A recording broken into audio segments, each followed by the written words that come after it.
우리들의 주변을 둘러싼 모든 일들. 이 모든 일이 지금이라는 거대함 속에서 일어난다. 그럼에도 불구하고 현재의 순간이 매우 짧다는 것을 우리가 안다는 것은 진실이다. 하도 짧아서 1차원이라고. 심지어 1차원 이하 평면이라고도 말할 수 있으리라. 어거스틴 성자도 그렇게 생각했다. 그는 현재를 과거와 미래를 가르는 칼날에 비유했다.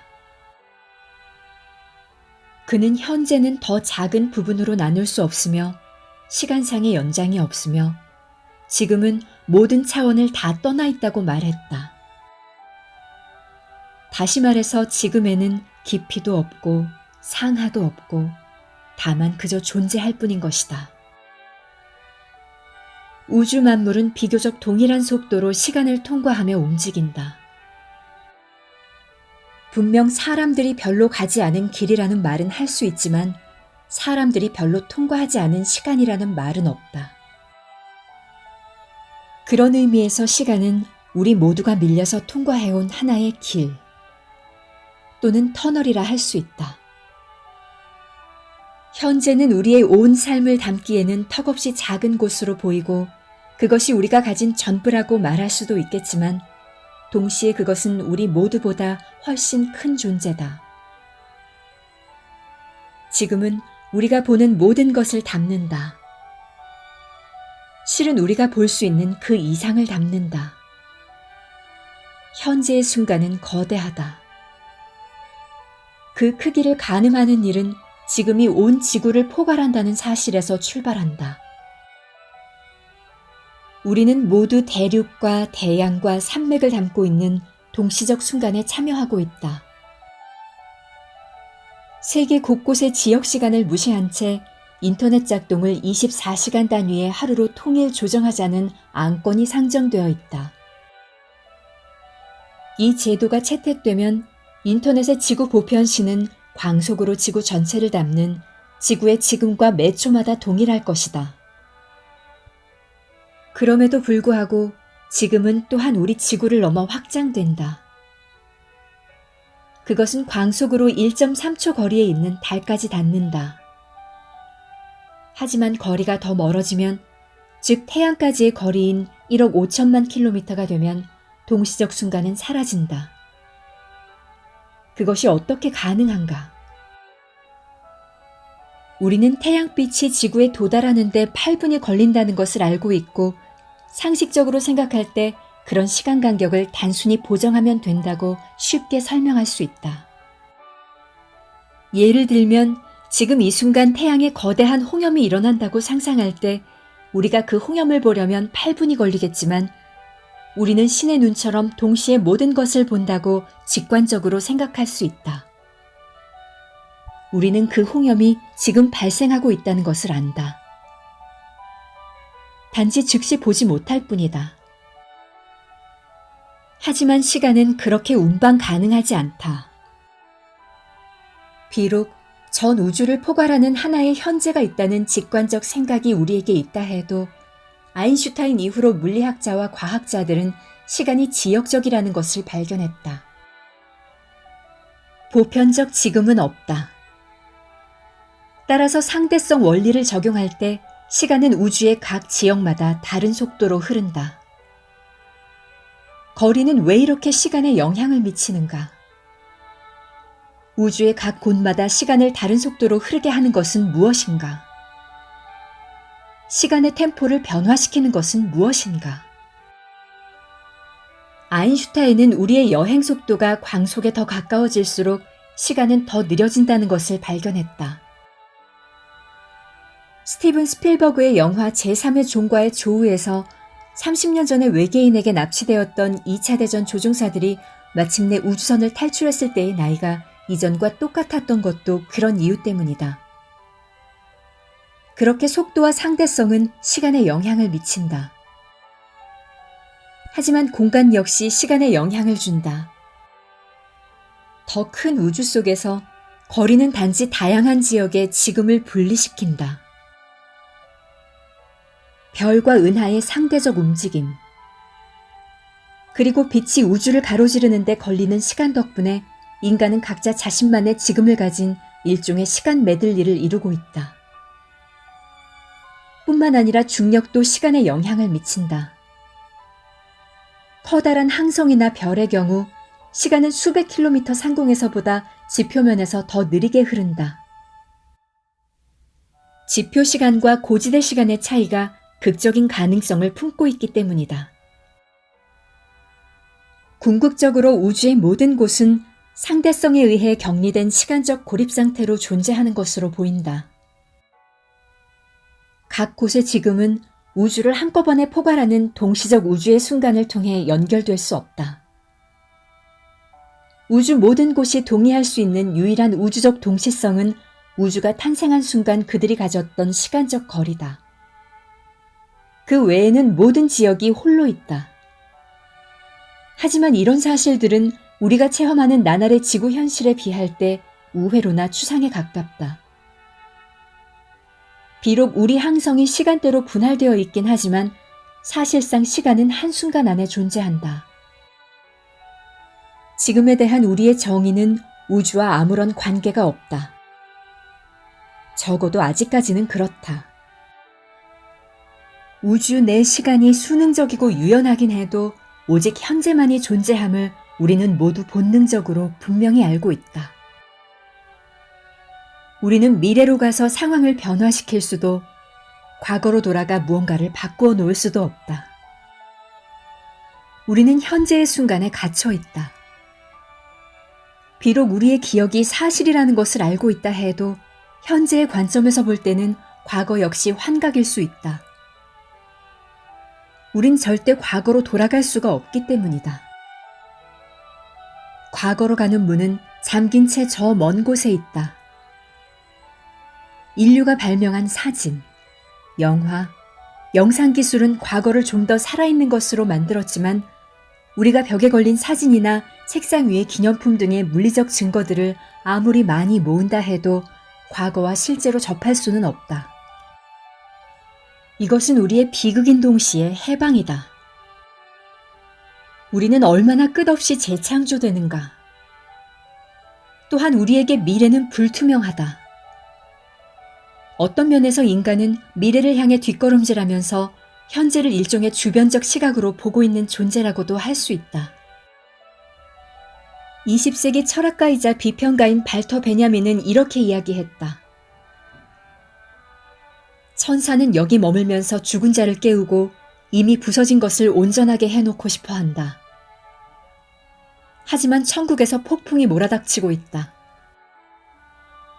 그 거센 바람이 천사의 날개를 광포하게 휘감아 돌아 천사는 날개를 접을 수가 없다.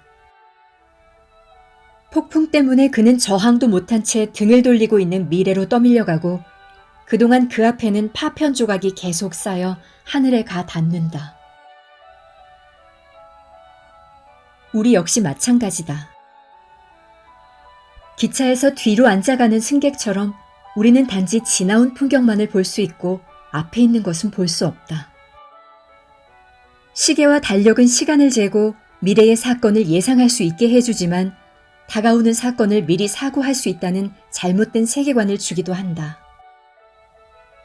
마치 차를 운전하는 사람이 어떤 사물을 지나치기 오래전부터 볼 수 있었다는 듯이 우린 적어도 앞을 향하고 있다는 착각을 한다. 우리는 휴일이 오기도 전에 그것을 만끽할 수 있고 달력 위에 표시해둔 날짜들은 마치 컨베이어 벨트 위에 놓인 물품처럼 우리를 향해 흘러오는 것처럼 보인다. 하지만 그것은 단지 우리의 시간 척도가 내면에 심어놓은 착각에 불과한 것이다. 우리는 미래가 예기치 않게 도래한다는 것을 너무도 잘 알고 있다. 하지만 우리의 집단적 현재의식, 우리 모두가 동의하는 그 감각은 지금에 대한 우리의 사적인 감각과 같지 않다. 비록 남들이 미래에서 과거로 가는 시간의 흐름을 비교적 동일하게 체험하고 동일한 동시성을 체험하리라는 것을 알고 있다 해도 우리의 개인적 시간 감각은 고유한 것이다. 어쩌면 우리의 개인적 지금 안에서 실제로 과거와 미래를 가르며 사라지는 경계선을 포착해 시간을 자연력으로 체험할 수도 있을 것이다. 하지만 그것마저도 어렵다. 우리의 사적인 시간 체험은 지금 이 순간이 절대 기다리는 법이 없는 지금 이곳이 얼마나 포착하기 어려운지 잘 알려준다. 현재는 과거를 밀리초 단위로 배출해내는 회전하는 레코드판 위에 놓인 바늘과 같다. 단지 이 경우의 바늘은 레코드판이 돌아가는 동안 또 레코드판을 만들고 있다는 것이 다르다. 그것은 모자에서 화려한 스카프를 끊임없이 뽑아내는 마법사처럼 진정한 마술이다. 하지만 이 마법사의 모자는 하도 작아서 눈에 보이지 않는다. 지금에는 거의 아무것도 없다. 실은 지금은 하도 어렴풋해서 수학적 점에 가깝다고 할 수 있다. 그리고 현재는 거의 무한대로 분할 가능해 보인다. 우리는 환원 불가능한 순수한 지금을 찾는 헛개비 같은 추구를 통해 점점 더 작은 시간 단위를 측정한다. 미국의 수학자 데이빗 핑켈스타인은 마치 물질의 양자처럼 궁극적으로 더 이상 쪼갤 수 없는 시간 단위인 크로논이 그것을 넘어서는 더 이상 현재 순간을 쪼갤 수 없는 그런 상태가 존재하리라 추측했다. 하지만 이 지점에서 탐색은 끝이 없어 보인다. 지금의 핵심은 과학이 파악할 수 있는 한계를 넘어선 곳에 있을 수 있다. 만약 그렇다면, 그리고 시간이 끝없이 점점 더 작은 단위로 쪼개질 수 있다면 시간은 무한히 안으로 향해 가고 있는 것이다. 무한을 1초 안에 체험하려면 우린 단지 의식을 가속하기만 하면 된다. 순간을 장악하라. 햇빛이 있을 때 건초를 만들어라 등의 속담이 의미하듯 지금 여기처럼 좋은 시간은 없다. 하지만 좀 더 엄격한 문자적 의미에서 볼 때 현재라는 시간은 없다. 지금은 우리가 작업해야 하는 전부이고 지금은 내가 시간을 접촉하고 그것을 새로이 체험할 수 있다고 생각했던 유일한 지점이다. 시간의 역설에 빠져들수록 나는 그 본질을 파악할 수 없다는 것을 더 알게 된다. 우리의 안과 밖에 있는 시간보다 우리에게 더 가까운 것은 없지만 그 시간을 어떻게 접할 수 있을까? 나는 시간의 흐름을 마치 원소를 체험하는 듯한 실험을 하기로 했다. 수맥을 찾는 풍수쟁이처럼 그 흐름을 느껴보기로 한 것이다. 나는 뜰악으로 나가 한순간에 최대한 집중을 하여 매 초마다 시간의 흐름을 느껴보려 했다. 나는 이 흐름을 어떻게 감지해야 하는지 몰랐다. 심지어 무엇을 느껴야 하는 건지도 몰랐다. 하지만 나의 어떤 부분이라도 그것을 느낄 수 있으리라 생각하고 강렬한 의지로 집중했다. 물론 역사적으로도 그런 체험은 있었다. 미국의 저명한 심리학자인 윌리엄 제임스도 언젠가 유사한 시도를 했다. 누구든 현재 순간을 장악한다는 표현을 쓸 수는 없겠지만 알아차리고 주의를 집중해보라. 아마도 삶에서 가장 불가사의한 체험을 하게 될 것이다.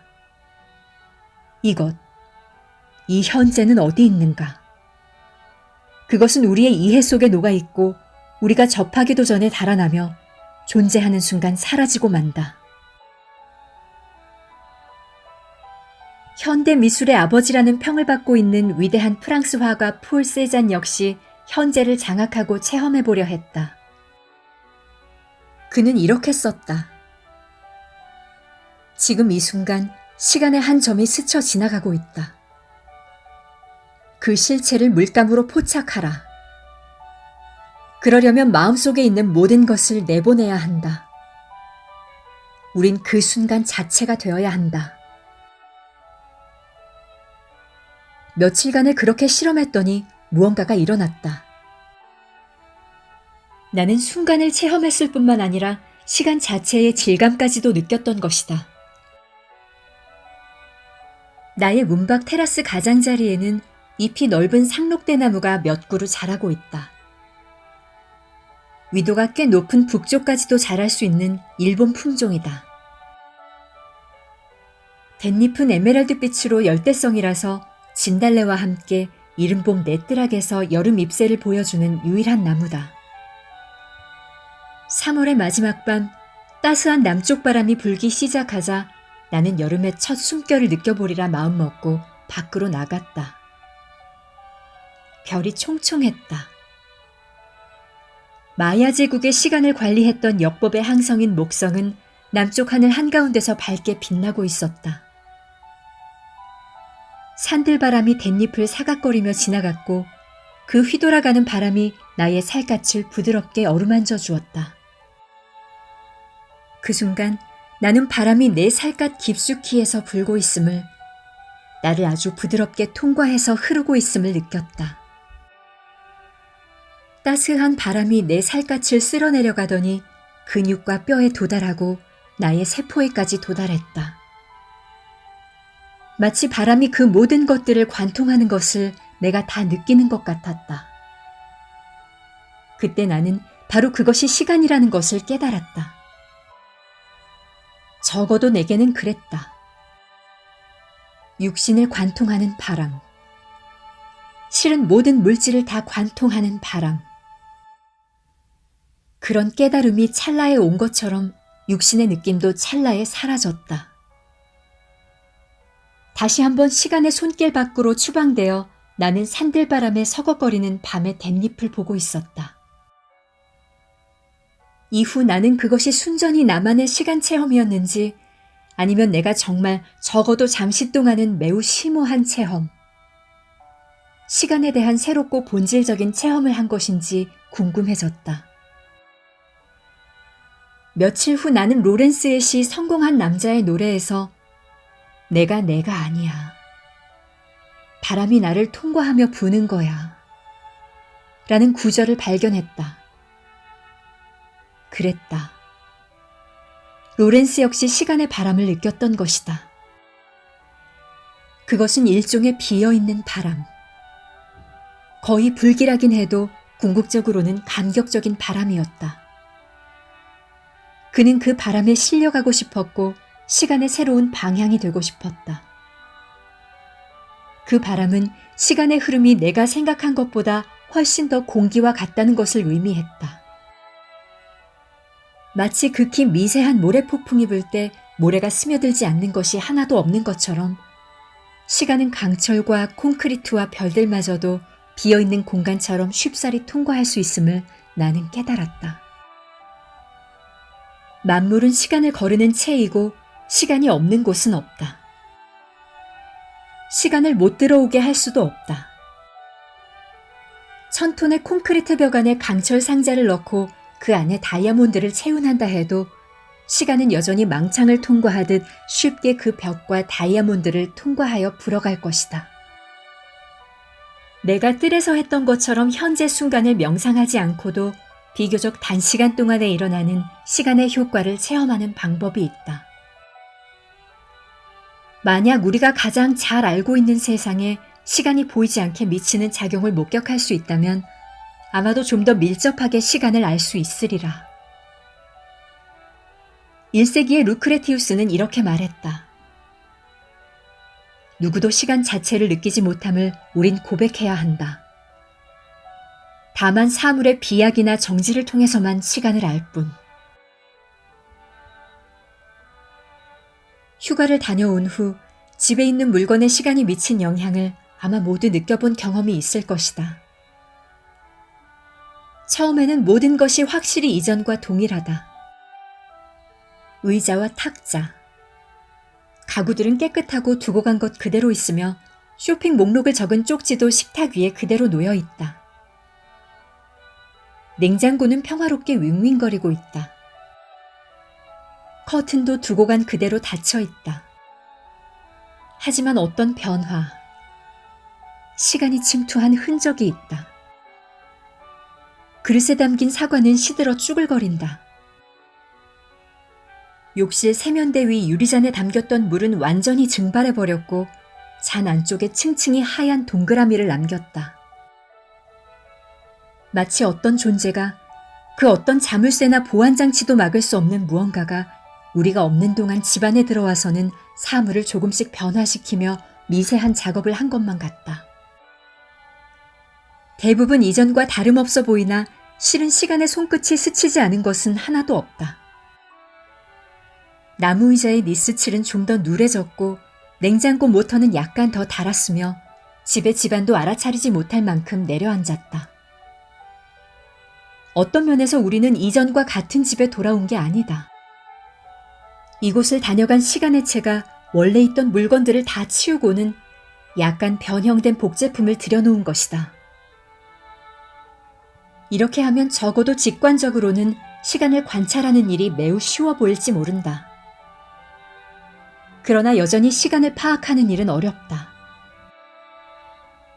시간은 모든 곳에 있고 집안의 모든 것을 접하는 동시에 시간의 밖에서 그 흐름을 반영하지 않는 것이 없을지라도 그래도 여전히 시간은 형체가 없다. 루크레티우스처럼 우리는 그 행동의 결과만을 볼 수 있고 시간 자체는 보지 못한다. 시간은 그 어떤 친밀성도 초월할 만큼 친밀한 존재지만 만질 수가 없다. 그것은 초원에 부는 바람 같다. 하지만 그 어떤 생물보다도 우리 인간은 시간의 흐름을 깊게 체험할 수 있다. 수천 년 동안 인류는 기술과 추상적 사고를 통해 삶이 계획되고 측정되는 연대적 문화와 시간의 제국을 건설했다. 우리는 삼라만상과 이를 관장하기 위해 시간을 재고 사용할 뿐만 아니라 오락과 예술을 위해서도 사용한다. 음악이나 영화 등 시간을 기반으로 하는 예술은 대체로 시간과 함께 또는 시간 안에서 춤을 춘다. 이 지구상에서 인류는 새로운 존재다. 즉, 우리는 시간의 생물이지만 살아있는 그 무엇과 전혀 다른 방식으로 시간 안에 존재한다. 우리보다 더 오래 사는 생명이 있을 수 있고 우리보다 더 빠르게 말하는 생명도 있을 수 있지만 인간만이 시간을 지배한다. 인간의 삶에 있어 시간은 올빼미에게 있어 공기와도 같으니 우리가 혹시라도 날게 된다면 우린 시간을 관통해서 날아갈 것이다. 그런 까닭에 피츠제럴드는 오마르 하이암의 루바이아트에서 말했다. 시간의 새에게는 갈 길이 조금밖에 남아있지 않네. 그런데 보라, 새는 이미 날고 있구나.